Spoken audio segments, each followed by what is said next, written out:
大中細中唔同國家唔同時間，但都為聖誕倒數。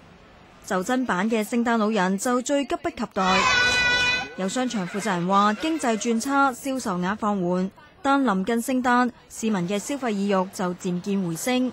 其實比舊年嘅升幅咧，都係仲有嘅同期，只不過個升幅比起頭8個月咧就收窄咗，因為始終係大氣候嘅問題。咁10月我哋就未有數字，咁但係我哋聽我哋啲租戶講就個生意都算係穩定嘅。